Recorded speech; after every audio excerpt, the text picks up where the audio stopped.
Okay, we are in module 6, making our way through the ONS section.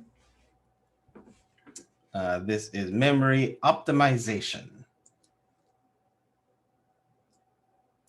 This will actually be pretty short. It's only 2 lessons. So the first one is the review, and then the second one will be monitoring the activities.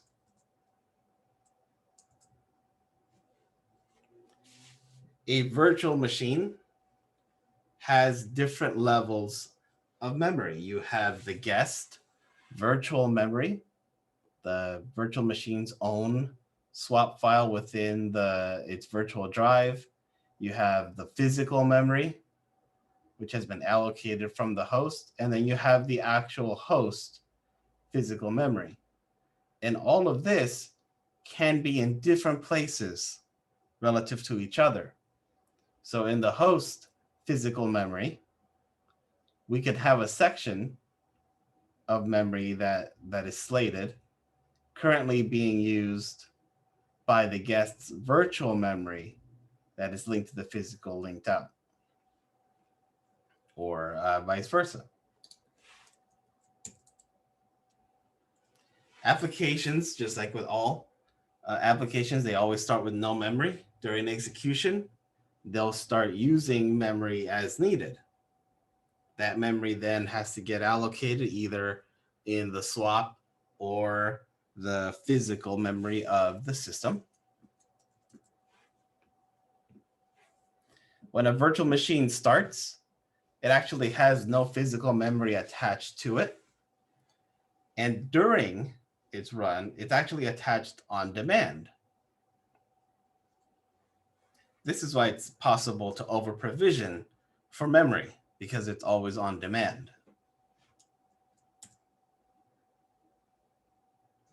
The guest physical memory can be reclaimed depending on how it's set up. Sometimes if the hypervisor, for example, is not aware, then it's not possible that, hey, this section is free, so we can dedicate it to somewhere else. But it is, we can move memory around as needed.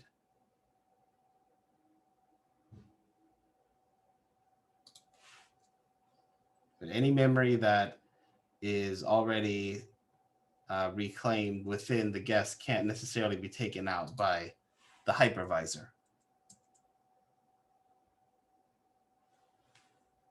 So I did mention overcommitment. The hypervisor does this so that we can run more VMs than we actually have RAM. But in truth, a lot of VMs or a lot of operating systems don't necessarily use the full length and breadth of their RAM. Any process that isn't running immediately will be suspended, moved to the virtual, to the virtual page files. So that way it doesn't take up physical memory. In that sense, VMware doesn't necessarily have to worry about it getting overcommitted, because it knows the guests themselves are also managing their own memory. So there are different terminologies when it comes to memory. You have the memory size, the total amount of memory presented to a guest OS. You have the free memory, which is unassigned. The allocated memory assigned to application and the operating system. Within that, we have the active memory being used and the idle memory that's not being used. This is how VMware can reclaim memory on the fly. It can do it with transparent page sharing. It can do it with ballooning, memory compression, host swap cache, and host level swapping. So with transparent page sharing, it's content-based, and it moves memory with minimal overhead by writing common memory once and then reusing that over and over. So we have our page content. We have a function to hash that so that we keep that, and that can be accessed by different VMs all the time. Inter-VM transparent page sharing, or TPS, is actually disabled by default. And it's restricted to intra-VM sharing. For example, we have 3 VMs running. We have our host memory. The page sharing across the 3 is disabled. So they can't jump on one another.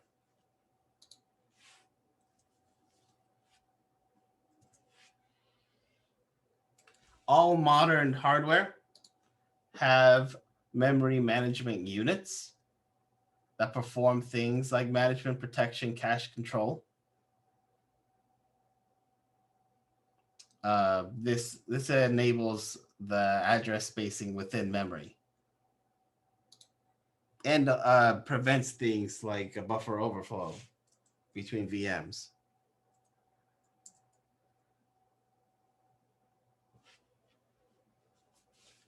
It does work with and without NUMA, the non-uniform memory access.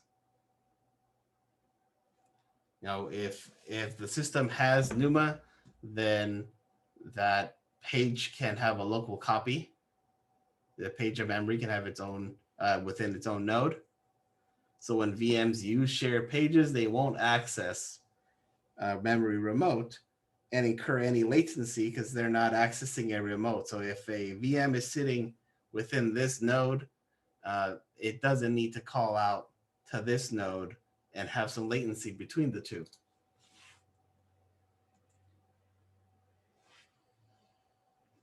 The default behavior for the transparent page sharing on intra-VM memory, it'll scan and collapse any small pages that are identical within a virtual machine, and any zero filled pages will be the primary focus. So if there is a page that is completely empty, it'll reclaim that.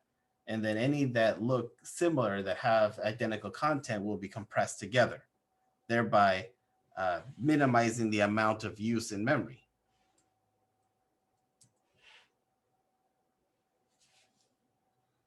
So in order to enable this, we got to go into the host settings, and here are the changes that you can make and what each setting means.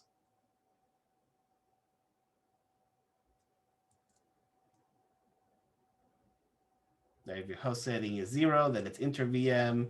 If it's 1, then it's inter-VM for all VMs as default. And if it's 2, then there's no inter-VM for all as default. Ballooning collaborates the virtual machine to reclaim pages that are considered least valuable by the guest OS. The command line application VM memctl is the only way to reclaim unused memory.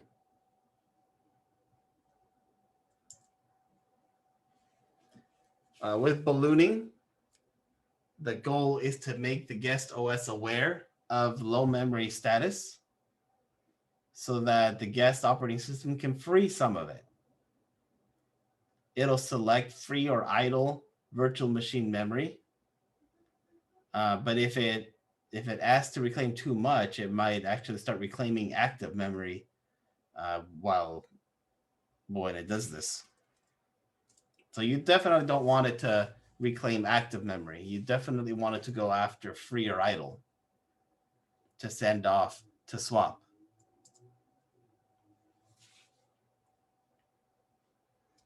Memory compression.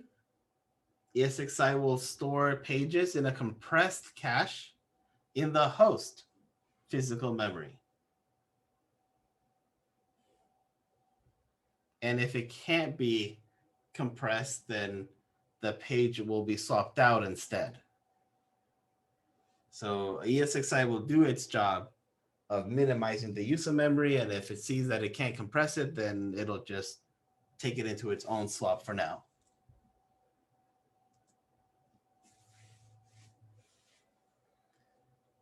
Again, it'll do host level swapping, ballooning, and memory compression. It may be insufficient depending on just the load that you give the system. Host level swapping will randomly select guest physical memory to reclaim. That can be dangerous because it could get active memory. And again, you don't want to get active memory. You want to go for the free or idle.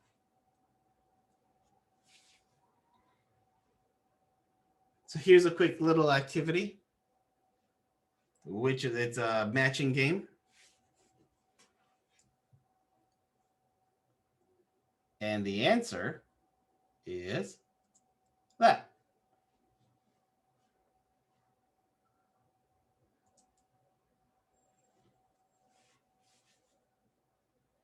The option mem-min free PCT is the amount of memory a VM kernel should keep free. And you can slide it based on the amount of memory installed on the host. So if we want to keep some memory free no matter what, we would adjust this to meet our needs and keep some memory free on the host.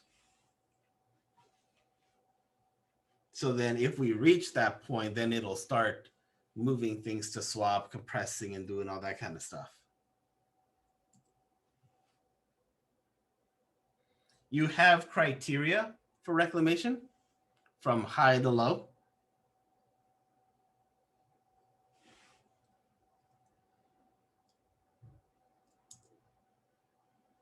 When memory pressure increases, or basically when you're losing memory, thresholds can be used to take actions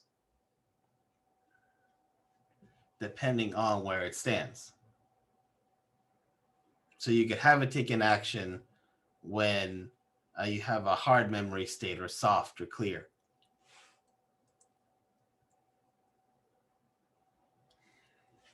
When free memory increases, you can have the reverse effect of what it can do.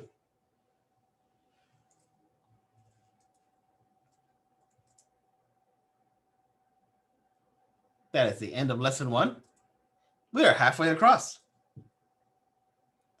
Monitoring memory activity will be very similar to others using esxtop, the VMware version of top or htop. Of course, the guest or host memory might appear different from what is seen in the operating system, since we can adjust on the fly what happens to the guest. And the host memory usage is always relative priority to all the other guests. So if you've seen in the settings, when you look at like the charts and reports and whatnot, you see consumed host memory is typically higher than the active guest memory, because consumed is the highest amount of memory used by the guest. As long as it's not overcommitted, this combo is always good. Consumed host memory can be less or equal to active guest memory if it doesn't completely reside in the host physical memory, or it's a combination points, or this combo points to a potential performance degradation. You normally want to see that consumed memory is higher than active, not the other way around. Just like last module using esxtop, you can see a number of things to dive into for monitoring memory usage. You know, telling you the usage, telling you the state that it's in.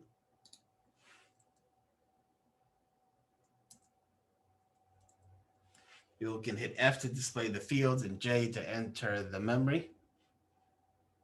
You can watch any ballooning activity, for example, the max balloon per virtual machine, target physical memory target to reclaim, active memory per each VM, and the configured memory per each VM.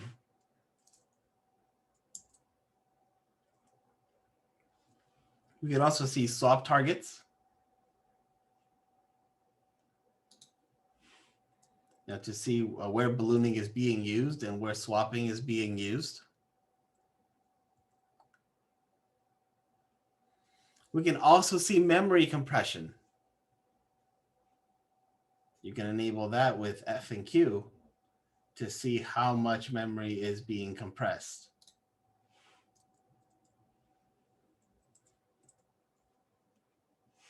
We can also see things like host cache swapping. So we'll know when the host is doing this kind of swapping on the guests.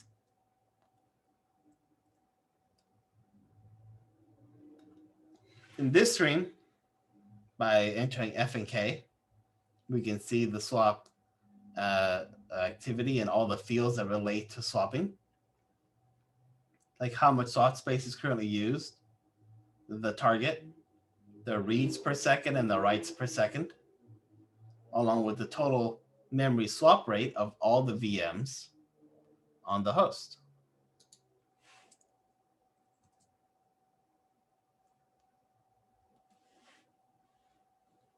You can do C and V in order to display just the VMs and the percentage of time that a VM has waited for swap activity.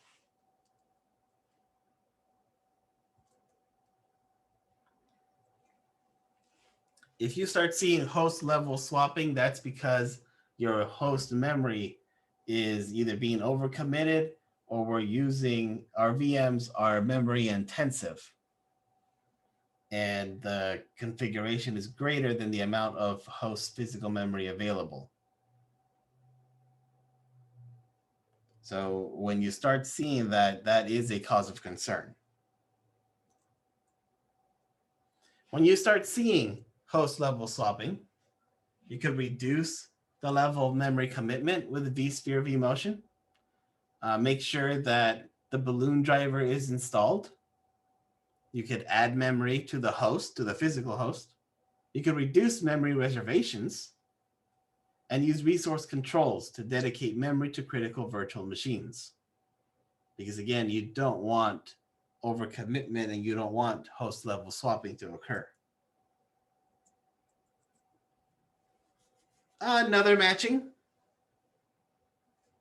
In esxtop, you would get these items. What do they mean?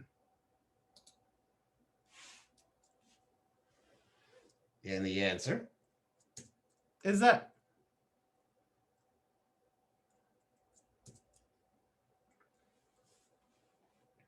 Again, reduce the level of memory overcommitment by adding physical memory if you can. Reduce the number of VMs on each host. And add the hosts into a DRS cluster so that they share memory with one another.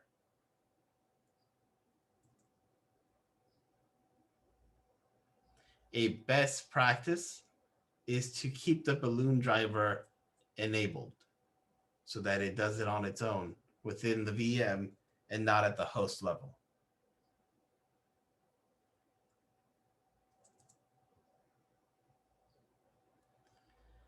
If you're getting this kind of stuff, again, reevaluate your reservations if you have a reservation set. If you can't reduce your reservation, then maybe start thinking about memory overcommitment, just reducing it overall. Because you only have so much memory, you have to be efficient with it.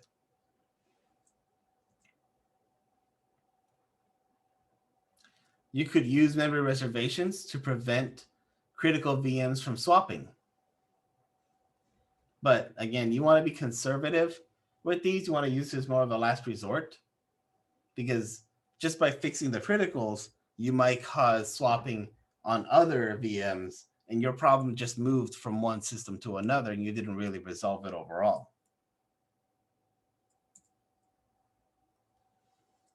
you will have a lab to do some of this stuff on NetLab,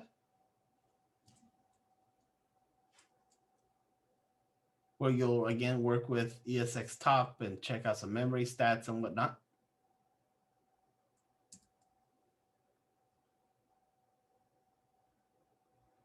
And then when you do the lab, you'll have some questions to answer as always. And that is actually the end of this little module. These modules are not that long because they're all just quick optimizing tips. Any questions?